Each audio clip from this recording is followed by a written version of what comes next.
Hey everyone, how's it going? My name is Jay and welcome to the channel and welcome to Yosemite Emergent Biopark here in Jurassic World Evolution 2. And today we're actually going to be continuing our park with the inclusion of the Sangha from the early Cretaceous pack, which is definitely my favorite pterosaur now, and the Megalosaurus, which is one of the deluxe edition dinosaurs. A really cool theropod, not necessarily my favorite, but still a very cool one which I thought I haven't really used much before, so let's include it here. And it ends up looking pretty cool, as you'll see later on in the video. Nothing too crazy today in terms of the build. We are building just these two little habitats, the aviary plus the Megalosaurus habitat. And then in the next episode, we're actually going to be doing a lot more. I've already recorded that, and there's going to be a lot there. I'm actually doing a lot of recording kind of out of order, so I keep losing my place in these things. So like, for example, I recorded the live play section of this episode before I recorded this. And I've also recorded the speed build for the next episode. So I'm really like kind of lost in where I am actually, but I'm going to try my best to keep things in order to some extent. But yeah, on screen you can see I'm using the new aviary which we received, which is Jurassic Park style aviary. I quite like it. It's quite different from the glass aviary of course, but it's also different from the DPG aviary which we used in the campaign. In the sense that it has a very low concrete base, and also doesn't have any horizontal like mesh. It only has vertical mesh. Using 3 different viewing galleries to kind of get a bit of a cool effect there. And of course the Sangha is going to go in there. Right now it's just the Sangha. I think I'm going to make this exclusively for these animals and then go on to other aviaries for different pterosaurs. But I quite like this aviary. I quite like the layout of it. In the back we're going to have a bit of a backstage area for it, so you know, make it feel a bit more like a zoo or or like whatever this place might be, which I assume is kind of like half nature preserve, half zoo kind of thing. It's basically the Jurassic World equivalent of what I'm doing with October Lake in Planet Zoo, basically, kind of. But yeah, we have a paleomed facility back here, a little staff area. Just kind of make it look like, you know, the stuff going on back here, and it very much is there for the aviary.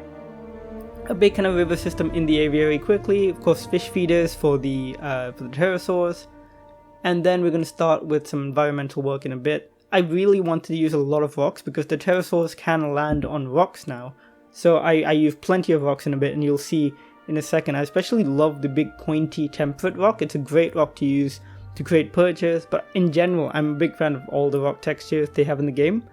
These tiger rocks with the really orangey moss on the top look fantastic as well. In fact, and this is a really great thing, is that the rocks are very versatile in the sense you can really use all of them in the different biomes without feeling kind of out of place, except maybe I would suggest not using the desert rocks too much. They're the one which I think are quite heavily focused on the desert area, but other rocks I feel like you can use them kind of everywhere on all the biomes, so you know, go nuts with them basically. Adding in some foliage here. I really hope they can the pterosaurs will be able to perch on the trees one day. That would be so cool. Or that we get like individually placeable trees they can perch on. And even though they can perch on the rocks, I still like to include lamps in the aviary because it's quite cool. When you look at it at night, they just light up their place really well, and I think they still do land on these items even in the aviary, so I'm pretty sure they still like land on them and it still looks pretty cool, so more than happy to include those. But otherwise, yeah, pretty much complete this aviary here. I try to get the tree placement to align a little bit with the viewing gallery, so like I make sure there's no big trees directly in front of them and I kind of have them off to the side a little bit, and overall I think it works out pretty well. Just doing a little bit of ornamentation work out front, just some decorations with the planters and a few tables and stuff like that. Nothing too fancy, just to make it look a little bit nicer. With small areas like this, it's a bit hard to really do much with decoration, but I think it works out eventually. Adding in some Jurassic World banners, of course, those always look pretty cool. Just those little flags. You know, makes it feel a bit more like a zoo, I guess. I think it works out pretty well. In a second did I already build a Megalosaurus habitat? No, I haven't. Yeah, we're gonna pop back there now. I just put the fence around there at first. Oh, by the way, those of you that requested names for your dinosaurs, that will be in the live section of today's video, which will come up in just a few minutes. I'm also loving the auto paint feature on the terrain. It really gives a good idea of where all these different textures will go. So if you raise it, you know, you get more rock textures. If you lower it, you get more sand and dirt textures, which I think is quite cool. I never leave it just like that. I always end up changing it a bit, but you know. And then you see me putting in loads of these pointy rocks in the aviary, because I must have forgotten the first time, and I'm just like putting loads in right now. But I think it ended up looking pretty cool. I haven't actually seen the pterosaur use them yet, but if I do, I'll put them in the cinematics, which again, I haven't actually filmed for this episode, which is not great because I've already recorded, I've already built all the stuff for the next episode, so that you might see next episode stuff in today's cinematic. I'm all over the place, guys. It's also just yeah, I need to manage my time a little bit better with these things. But yeah, that's pretty much it for the time-lapse section. The Megalosaurus habitat is pretty straightforward, as you can see.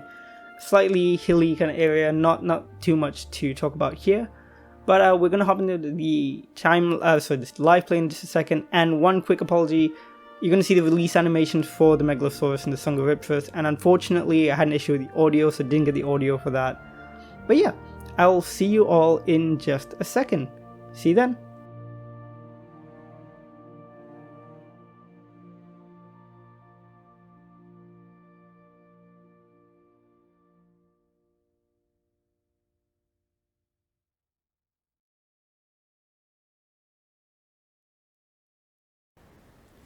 Hey y'all, so here we are in the game, and here is our brand new habitat over here featuring the Megalosaurus, and over here we of course have our first aviary. Now, I've really enjoyed what we've been doing so far with the park. I'm really liking how it's coming together. I think in the next few episodes we'll try and make them a little bit longer, kind of do a little bit more in each episode. Ignore the icons over here, they haven't been status checked in a while because the control center is a million miles away and the ranger team takes a long time to get here. But otherwise, they seem very happy here. I love the skins we got from Megalosaurus. This has to be my favorite one. Love the yellowy splotches on the body with the purple. Really great contrast. I gotta say, overall though, the Megalosaurus is kind of a mixed bag for me. I really like it overall, but there's some elements of it which I find just a little bit odd. For example, the jaw here is just a bit... It seems like it's almost broken in a way. Like, it looks like it's meant to close a bit more, but it doesn't, which I find a bit odd. But otherwise, I think it looks great. I like the body, and the arms especially look fantastic. I really like the eyebrows here, really cool kind of like ornamentation there, very similar to the Chanzusaurus. And yeah, really like it overall. That skin's probably my favorite of the bunch. This one's pretty cool too. There's one in here without the pattern, which I think looks nice. These guys actually are not that dissimilar in coloration to my pet ball python, Ike. So if you want to check out his coloration, do check out my Twitter. I posted a few pictures of him. But he's also kind of this purpley grey color with dark splotches on him. Actually, he has, well, Ike has light splotches, but still, similar-ish. They look pretty cool though, and I like their habitat here. Again, with the clusters of rocks and the lovely little bushes and stuff, and overall works out pretty well. And they've got a nice size habitat. I'm really loving the DPG fences as well. They look really nice, I think, and the more high security ones too really look quite good with the concrete base. Not the best for like looking into, because the concrete base kind of ends at eye height, but this one is perfect for like looking into directly because the concrete base is only so small. But while we're here, actually, let's name some dinosaurs, because some of you have provided some name suggestions. Thank you very much. By the way, continue to provide name suggestions. We have loads of dinosaurs in the park. We'll continue to have dinosaurs in the park, so plenty of time and plenty of opportunities to name some. So first off, let's see who requested some names. So Christoph over here requested 3 Minmi to be named. So we have the first one to be named after yourself, Christoph. So let me just double check that spelling. That K-R-Y-Z T-O-F-F. So Christoph the Minmi, and also you wanted two others named. So one of them is to be named Cake, which is very cute, and the other one is to be named Yan Yan, which is also a very cute name. I love all these names, they're so lovely. That's very cool. We also had a request from, who was this? Yeah, so from Rick Rice, who wanted just one of the dinosaurs. So because we already named some Minmi, tell you what, let's go to the Megalosaurus and let's name this one because it's the first one out. You want named Latalia Bella. I'm not sure if I'm pronouncing that right by any means, but Talia. I'm not sure what this even means. Of course, if you speak Italian, please do let me know. Does it just mean Italian lady? I think that's what it means. But there you go, Rick. I hope you enjoyed that. Of course, we also had a few other requests for names, but those were for specific species that we didn't have in the park yet. If I did miss you, please do let me know in the comments, and I'll of course add you in the next video. I'll add a name for one of the dinosaurs in the next video. But yeah, that's all the names we got so far. And of course the Werosaurus, we had one named last time as well. By the way, I noticed someone mentioned, so Izzy mentioned in the previous video, or one of the previous Sandbox builds, that I'm having the audio is a little bit like difficult to hear sometimes because the in-game audio can be a bit loud, so I'll keep an eye on that. I'll try and balance it a bit, but it is a bit of a tricky thing to balance sometimes. So I'll try and figure it out. But yeah, there's our habitat animals all named and ready to go. Let's check out our Sangha. So this is our brand new aviary in the Jurassic Park theming.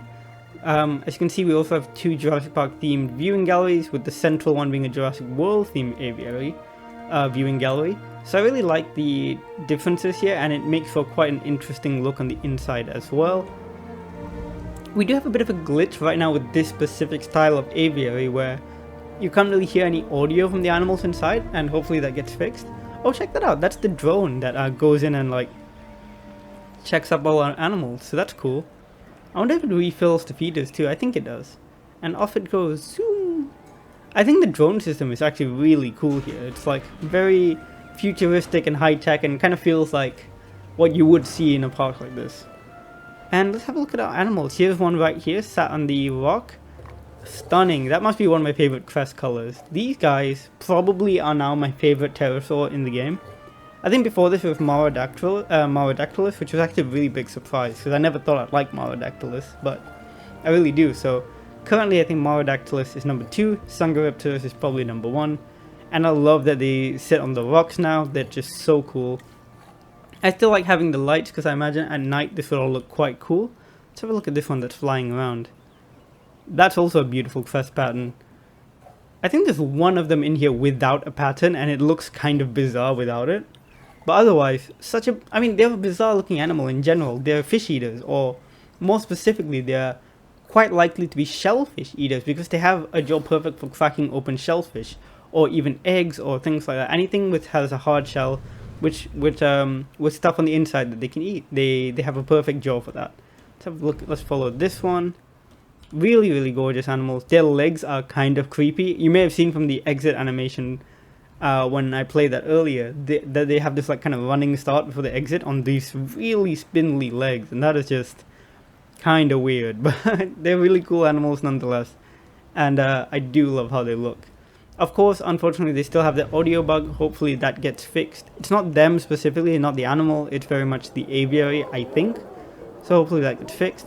This one is having a bath. Oh, of course it's having a bath. This is the weird one which doesn't have a pattern. Yeah, I think the patternless one is kind of cursed, not gonna lie, it's a bit weird. But the ones with patterns are beautiful.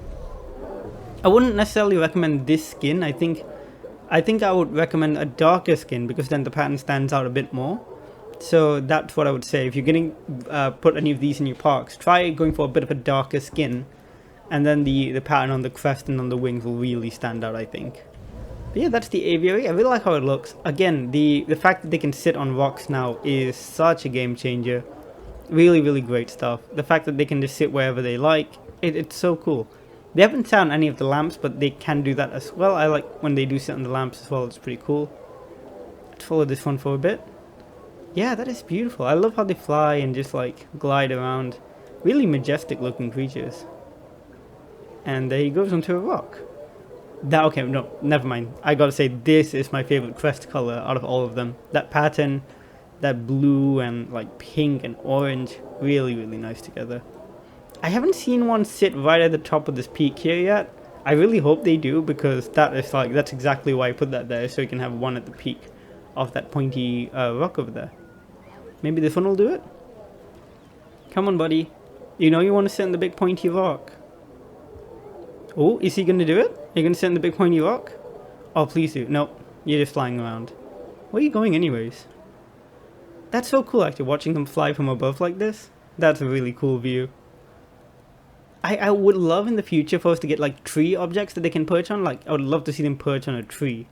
Or like on the rafters here. Oh, that'd be so cool. I think overall, in terms of the aviary style, I do prefer the Jurassic World glass aviaries just because they cast a lot fewer shadows. And there we go, just landing on a rock here. Very cool.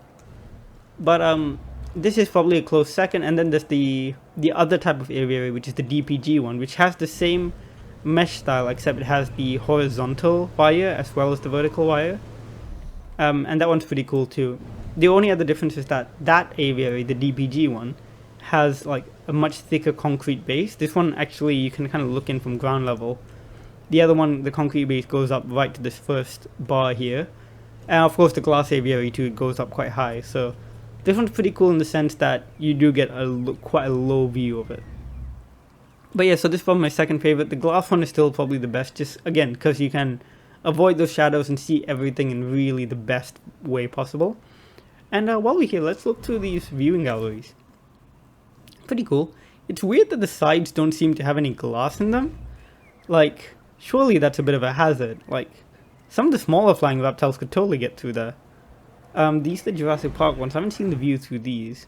As expected, it's a bit lower, more concrete, but otherwise still pretty good view. And that is pretty much it for this episode. Next episode I'll try and make a longer one. That's also a really lovely pattern actually. The green one really stands out. And there we go. Perfect landing, little guy. But yeah, I love them all. They're such cool animals. Great addition with the new pack. This isn't going to be the only aviary by any means. We're definitely going to get more aviaries in the park. We're going to try different styles of aviaries. Same goes for the lagoons. We'll have a few different types, just so we can really explore all the variation the game has to offer.